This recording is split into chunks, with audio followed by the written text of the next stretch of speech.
Students, நம்ம economics கிளாஸில் பார்க்க வேண்டிய topic GST, goods and service tax.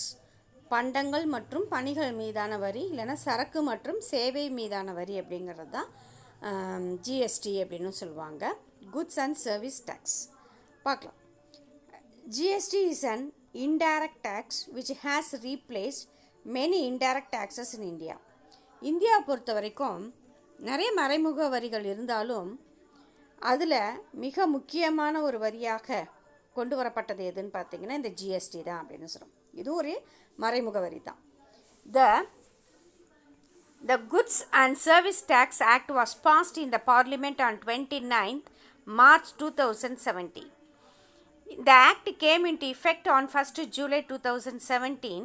Goods and Service Tax in India is a comprehensive, multi-stage, distinction-based tax that is levied on every value addition.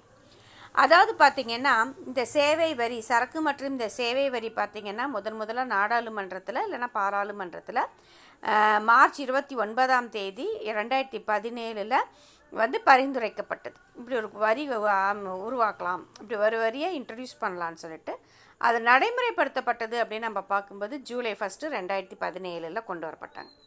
So இந்தியாவில் பார்த்திங்கன்னா இந்த சரக்கு மற்றும் சேவை வரிகள் அப்படின்னு நம்ம பார்க்கும்போது பல நிலைகள், காம்ப்ரிஹென்சிவ், விரிவான, மல்டி ஸ்டேஜ்னால் பல படிநிலைகள் சொல்லலாம்.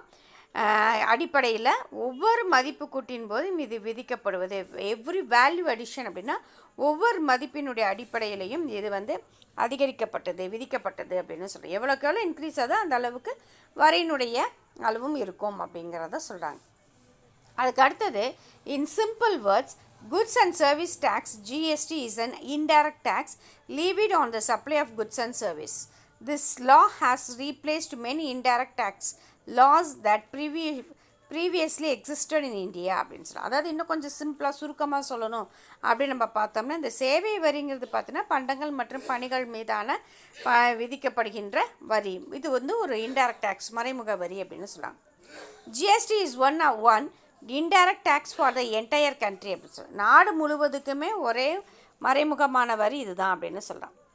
Under the GST regime, the tax will be levied at the final point of sale. In case of intra-state sales, central GST and state GST will be charged. The interstate sales will be chargeable to integrated GST அப்படின்னு சொல்லலாம். அதாவது இந்த வரியை பற்றி அடுத்தது என்ன சொல்கிறாங்க அப்படின்னு நம்ம பார்க்கும்போது இது வந்து விற்பனையின் மீது சுமத்தப்படுகின்ற ஒரு வரி, சேல்ஸ் டேக்ஸ் இல்லையா. இது விற்பனையின் மீது செலுத்தப்படுகின்ற ஒரு வரி. இது வந்து பார்த்திங்கன்னா மாநிலத்திற்கு உட்பட்ட விற்பனை வரியும் இருக்கும், மத்திய சரக்கு மற்றும் சேவை வரியும் இருக்கும், அதுக்கப்புறமேல் பார்த்தீங்கன்னா மாநிலங்களுக்கு இடையே ஒரு விற்பனை வரியும் இருக்கும் அப்படின்னு அதை சொல்கிறாங்க. ஸோ ஸ்டேட்டு, சென்ட்ரலு, அப்புறம் ஸ்டேட்டுக்குள்ளே இருக்கக்கூடிய அந்த வரிகள்லாம் இருக்கும். இன்டகிரேட்டட்னா ஒருங்கிணைத்த ஒரு வரியாகவும் இது அமைஞ்சிருக்கும் அப்படின்னு சொல்கிறாங்க. இந்த ஜிஎஸ்டி அப்படின்னு பார்க்கும்போது அந்த பிக்சர் மாதிரி ஒன்று கொடுத்துருக்காங்க இல்லையா. அது என்ன கொடுத்துருக்காங்கன்னா ஜிஎஸ்டி அப்படிங்கிறது பார்த்திங்கன்னா இதில் எதுன்னு பார்த்தீங்கன்னா சென்ட்ரல் லீவிஸ் அப்படின்னா மத்திய அரசாங்கம் விதிப்பது, ஸ்டேட் லீவிஸ்னால் மாநில அரசாங்கங்கள் விதிக்கக்கூடிய வரிகள், single tax to replace multi levies right from manufacturer supplier to the consumer. பல்முனை வரிகள்னு சொல்லுவாங்க. இது ஒரு முனை வரியாக உற்பத்தியாளர் மற்றும் நுகர்வோர் மீது விதிக்கப்படுகின்ற வரிகள் அப்படின்னு சொல்லலாம். சரி, இப்போ டிஸ்டிங்ஷன் பேஸ்ட் அப்படின்னு நம்ம பார்க்கும்போது இந்த வரிகளை பற்றி இன்னும் கொஞ்சம் நம்ம டீட்டெயிலாக பார்க்குறோம் அப்படின்னம்னா இட அடிப்படையில் இந்த வரி எவ்வாறு தீர்மானிக்கப்படுகிறது அப்படின்னு பார்த்தோம்னா, consider goods manufacture in Tamil Nadu and are sold to the final consumer in Karnataka. Since goods and service tax is levied at the point of consumption, in this case Karnataka, the entire tax revenue will go to the Karnataka and not Tamil Nadu அப்படின்னு சொல்லுவோம். அதாவது இந்த இடத்துல இட அடிப்படையிலான வரி அப்படின்னு பார்க்கும்போது இப்போ வந்து தமிழ்நாட்டில் ஏதாவது ஒரு பொருளை உற்பத்தி செய்கிறோன்னு வச்சுக்கோங்க. அந்த பொருள் எங்கே போய் எந்த பகுதிக்கு போய் சேருது அப்படின்னா கர்நாடகா, ஃபார் எக்ஸாம்பிள் கர்நாடகாவுக்கு போய் சேருது. அங்கே உள்ள கன்சியூமர்ஸ்க்காக இது விற்கப்படுகிறதுன்னு வச்சுக்கோங்களேன். அப்போ அந்த வரி முழுவதுமே வந்து நம்ம நாட்டில் உற்பத்தி பண்ணால் கூட, ஆனால் அந்த பொருள் எங்கே போய் சேருதுன்னா அடுத்த பகுதிக்கு போகிறனால அந்த பகுதிக்கு தான் அந்த வரி போய் சேரும் அப்படிங்கிறது தான் இந்த இடத்துல சொல்கிறாங்க. அடுத்த காம்பனன்ட்ஸ் ஆஃப் ஜிஎஸ்டி அப்படின்னா இந்த ஜிஎஸ்டியினுடைய இதுக்குள்ளே என்னென்ன இருக்குது, இதனோட உள்ளடக்கங்கள் என்னென்ன அப்படிங்கிறத நம்ம பார்க்கலாம். The component of GST are 3 types. மொத்தம் 3 வகையான உள்ளடக்கங்கள் இருக்குது. ஃபஸ்ட்டு வந்து பார்த்தீங்கன்னா சிஜிஎஸ்டி அப்படின்னு சொல்கிறோம். சிஜிஎஸ்டி அப்படின்னு பார்க்கும்பொழுது சென்ட்ரல் கவர்மெண்ட், அதாவது கலெக்டட் பை த சென்ட்ரல், மத்திய அரசாங்கத்துக்கு போய் சேரக்கூடிய வரி. இது intra state sale, example within the state or union டெரிட்டரின்னு சொல்கிறாங்க. மாநிலத்திற்குள்ளே நடைபெறுகின்ற விற்பனையில் அந்த விற்பனையின் மூலமாக கிடைக்கக்கூடிய வரிகள் வந்து சென்ட்ரல் கவர்மெண்ட்டுக்கு போய் சேரக்கூடியது, சென்ட்ரல் கவர்மெண்ட்டு வசூலிக்கக்கூடியது. இதுதான் சிஜிஎஸ்டின்னு சொல்லுவாங்க, central goods and service tax. இது யூனியன் பிரதேசம் அந்த ஸ்டேட்குள்ளே இருக்கட்டும். அடுத்தது பார்த்திங்கன்னா எஸ்ஜிஎஸ்டின்னா ஸ்டேட்டு, மாநிலத்துக்குள்ளே நடைபெறக்கூடியது. Collected by the state government on and intra state sale, example within the state or union டெரிட்டரிஸ்லாம். அந்த மாநிலத்திற்குள்ளே அதாவது அந்த யூனியன் பிரதேசத்துக்குள்ளார விற்பனையின் மூலமாக வசூலிக்கப்படுகின்ற வரிகள் அப்படின்னு சொல்கிறோம்.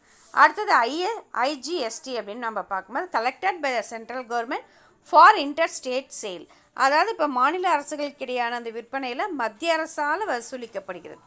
இதுதான் வந்து பார்த்திங்கன்னா ஐஜிஎஸ்டி அப்படின்னு சொல்கிறாங்க. இது மகாராஷ்டிரா டு தமிழ்நாடு, அதாவது மகாராஷ்டிரா மாநிலத்திலேருந்து தமிழ்நாட்டுக்கு பொருள் விற்பனை செய்வது தான் ஐஎஸ்டி அப்படின்னு சொல்கிறோம், ஐஜிஎஸ்டி அப்படின்னு நம்ம சொல்கிறோம்.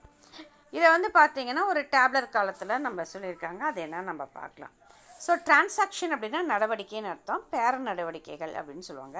சேல் வித்தின் ஸ்டேட், அதாவது பார்த்திங்கன்னா மாநிலத்திற்குள்ளே விற்பனை ஆகக்கூடியதுன்னா சிஜிஎஸ்டி ப்ளஸ் அதோட எஸ்ஜிஎஸ்டி அப்படின்னு சொல்லுவாங்க, அதாவது சென்ட்ரல் கவர்மெண்ட் ப்ளஸ் ஸ்டேட் கவர்மெண்ட்டுடைய வரி. அதுதான் நியூ ரெஜிம் அப்படின்னா புதிய வரிகள். அடுத்து ஓல்டு ரெஜிம்னா பழைய ஆளுகைகள், பழைய வரி எப்படி இருந்ததுன்னு பார்த்தீங்கன்னா வேட் அப்படின்னு சொல்லுவாங்க, வேல்யூ ஆடட் டேக்ஸ்ன்னு சொல்லுவாங்க, மதிப்பு கூட்டு வரின்னு அதை சொல்லுவாங்க. Plus central excise or service tax, இது வந்து மத்திய ஆய்வு தேவை அல்லது சர்வீஸ் சேவை வரிகள்னு சொல்லலாம். அடுத்தது revenue will be shared equally between the central and state, அதாவது அந்த வருமானங்கிறது மத்திய மற்றும் மாநில அரசாங்கங்களுக்கு சமமாக பகிர்ந்தளிக்கப்படுவது அப்படின்னு சொல்லலாம். அடுத்த ரெண்டாவது பார்த்தீங்கன்னா sale to the another state அப்படின்னு சொல்லலாம், மற்ற மாநிலத்திற்கு விற்பனை ஆகக்கூடியது. இதுக்கு பார்த்தீங்கன்னா ஐஜிஎஸ்டி அப்படி ரெண்டுமே. அடுத்தது பார்த்தீங்கன்னா central sales tax to the excise or service tax, மத்திய விற்பனை வரி மற்றும் ஆயத்தீர்வை மற்றும் சேவை வரி அப்படின்னு சொல்லலாம். அடுத்தது பார்த்தீங்கன்னா there will be one type of tax, central in case of interstate sales. The central will then share the IGST revenue based on the destination of goods. மாநிலங்களுக்கு இடையான விற்பனையில் ஒரே ஒரு வரி மட்டும் விதிக்கப்படுவது, மத்திய அரசாங்கம் மற்ற அந்த வருவாயை வந்து இட அடிப்படையில் அதை பகிர்ந்து கொள்ளுதல் அப்படின்னு சொல்லியிருக்காங்க. அடுத்தது விற்பனை வரியினுடைய இயல்புகள், அதாவது nature of sales tax, VAT and GST அப்படின்னு சொல்லுவோம். Sales tax was multi point tax with the cascading effect அப்படின்னு சொல்லுவாங்க. அதாவது இந்த இடத்துல பார்த்திங்கன்னா ஜிஎஸ்டி வரிங்கிறது பார்த்திங்கன்னா சரக்கு மற்றும் சேவை விற்பனையில் உள்ள அடித்தள விளைவை நீக்கக்கூடியது. இது பொருட்களுக்கான செலவை நேரடியான விளைவை இது ஏற்படுத்தும். இந்த வரிக்கு வரி அப்படிலாம் இதெல்லாம் கிடையவே கிடையாது. VAT was multi point tax without cascading effect அப்படின்னு சொல்கிறாங்க. அதே மாதிரி மதிப்பு கூட்டு வரியும் பார்த்திங்கன்னா அடித்தளம் விளைவில்லாத ஒரு பலமுனை வரி அப்படின்னு சொல்கிறாங்க. அடுத்த GST is 1 point tax without the கேஸ்கேடிங்னா இப்போ அதே மாதிரி இந்த சரக்கு மற்றும் சேவை வரியில் பார்த்தீங்கன்னா இது ஒரு முனை வரி அப்படின்னு சொல்கிறாங்க. இதுதான் வந்து பார்த்திங்கன்னா இந்த nature of sales of tax VAT and GST ரெண்டுக்கும் உள்ள இது அப்படின்னு சொல்கிறாங்க. அடுத்த அட்வான்டேஜஸ் ஆஃப் ஜிஎஸ்டி, இந்த சரக்கு மற்றும் சேவை வரியினுடைய நன்மைகள் என்னென்ன அப்படின்னு நம்ம பார்த்தோம்னா GST will mainly remove the cascading effect on the sale of goods and services. அதாவது ஃபஸ்ட்டு பாயிண்ட் பார்த்திங்கன்னா வரி மீதான வரிக்கு இம்முறையில் வரிக்கு வரி இல்லை அப்படிங்கிறத அதை கேன்சல் பண்ணுறதுனால பொருட்களுடைய செலவுகள் குறையுது. அதனால் பொருட்களுடைய அந்த விற்பனை அப்படின்னு நம்ம பார்க்கும்போது நேரடியாக அந்த உற்பத்தி செய்யும்போது டோட்டலாக வரிக்கு மீதான வரி இல்லைங்கிறதுனால பொருளுடைய செலவு, உற்பத்தியினுடைய செலவு குறையுது அப்படின்னு சொல்கிறாங்க. அதான் removal of cascading effect will directly impact of cost of goods since tax on that tax is eliminated in this regime the cost of goods decreases அப்படின்னு சொல்லி. ஸோ அந்த செலவுகள் வந்து குறையுது அப்படின்னு சொல்கிறாங்க. ரெண்டாவது பாயிண்ட் என்ன சொல்கிறாங்கன்னா GST is also mainly technologically driven. All activities like registration, return filling, application for refund and response to notice needed to be done online on the GST portal. This will speed up the process. அப்படின்னு GST அப்படிங்கிறது பார்த்திங்கன்னா தொழில்நுட்ப ரீதியில் இது அமைஞ்சது. இந்த registration பதிவு செய்கிறது, வரி தாக்கல் செய்கிறது, அதுக்கப்புறமேல ஒருவேளை கூடுதலாக இது பண்ணாங்கன்னா திரும்ப பெறது, விளக்கங்கள் கேட்குறது, அதுக்கு பதில் சொல்கிறது, இது எல்லாமே பார்த்திங்கன்னா இன்றைக்கி இன்டர்நெட் மூலியமாகவே அது நடந்துகிட்ருக்கு அப்படின்னு நம்ம சொல்கிறாங்க. ஸோ இதனால் எல்லா செயல்பாடும் இன்றைக்கி குயிக்காக முடியுது அப்படின்னு சொல்கிறாங்க. அடுத்து நம்ம பார்க்கக்கூடியது என்ன அப்படின்னா பப்ளிக் டெப்ட் அப்படின்னு சொல்கிறாங்க. பொது கடன் அப்படிங்கிறது தான். இந்த 18th and 19th century the role of the state was minimum. 18 மற்றும் 19ஆம் நூற்றாண்டில் பார்த்தீங்கன்னா அரசினுடைய பங்கு அப்படிங்கிறது ரொம்ப ரொம்ப குறைவாக தான் இருந்துச்சு. But since 20th century there has been an enormous increase in the responsibilities of the state. ஆனால் இன்றைக்கி பார்த்தீங்கன்னா 20ஆம் நூற்றாண்டில் பார்க்கும்போது அரசிற்கான பொறுப்புகள், அந்த கடமைகள் அதிகமாயிட்டே இருக்குது அப்படின்னு சொல்லலாம். Hence a state has to supplement the traditional revenue source with a borrowing from individuals and institutions within and outside the country அப்படின்னு சொல்லுவோம். அதாவது இன்றைக்கி அரசினுடைய பொறுப்புகள் அதிகமாகிறதுனால அவங்கக்கிட்ட இருக்கக்கூடிய அந்த பாரம்பரியமான அந்த வருமானம், அந்த வருமானத்தோடு பார்த்திங்கன்னா தனிநபர் மற்றும் உள்நாட்டு வெளிநாட்டு நிறுவனங்கள்லையும் இவங்க என்ன செய்கிறாங்க, கடன் வாங்குகிறாங்க. ஏன்னா அவங்களுடைய பொறுப்புகள் அந்த அளவுக்கு அதிகமாகிறதுனால வேறு வழி இல்லாமல் அவங்க கடன் வாங்குகிறாங்க. அதுக்கப்புறம் இந்த amount of borrowing is a huge under developed countries to finance development activities. அந்த கடன் பார்த்தீங்கன்னா இன்றைக்கி வளர்ச்சி குன்றிய நாடுகள் வளர்ச்சி திட்டத்துக்கு அந்த நாடுகளை முன்னேற்றணுங்கிறதுக்காக அந்த வளர்ச்சி திட்டத்தை அமுல்படுத்தணுங்கிறதுக்காக தான் இவங்க கடனே வாங்குகிறாங்க. ஸோ த டெப்ட் burden is a big problem and most of the countries are in the debt trap அப்படின்னு சொல்லுவோம். அதனால் இன்றைக்கி சில நாடுகள் பார்த்திங்கன்னா இந்த கடன்கள்னால எப்படி நாட்டை முன்னேற்றணுங்கிறதுக்காக என்ன பண்ணுறாங்கன்னா கடன் வாங்குகிறாங்க. ஆனால் அதுவே அவங்களுக்கு மிகப்பெரிய ஒரு சிக்கலாகவே அமைஞ்சிருக்கு அப்படின்னு நம்ம சொல்கிறோம். ஸோ அடுத்தது நம்ம பார்க்கக்கூடியது டெஃபினிஷன்ஸ், வரைமுறைகள், வரையறைகள் கூட சொல்லலாம்.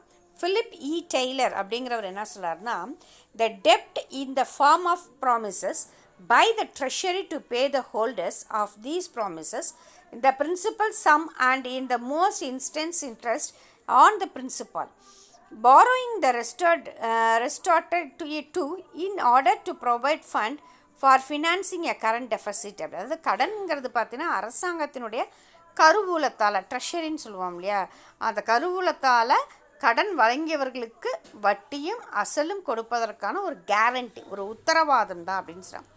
இது அதாவது பற்றாக்குறையான நிதியை சரி செய்வதற்காக திரட்டப்படுகின்ற ஒரு நிதி தான் அப்படின்னு சொல்லி இந்த கடனை சொல்கிறாங்க.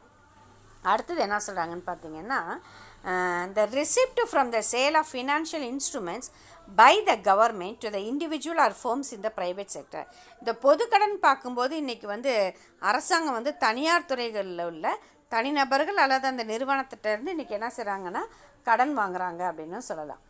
அதுக்கப்புறமேட்டுக்கு அது அந்த கடன் பார்த்திங்கன்னா அதில் தனியார் துறையை இன்னும் கொஞ்சம் மோட்டிவேட் பண்ணுற மாதிரி, to induce a private sector to release a man power and real source to the finance the purchase of these resources or to make welfare payment or subsidiaries.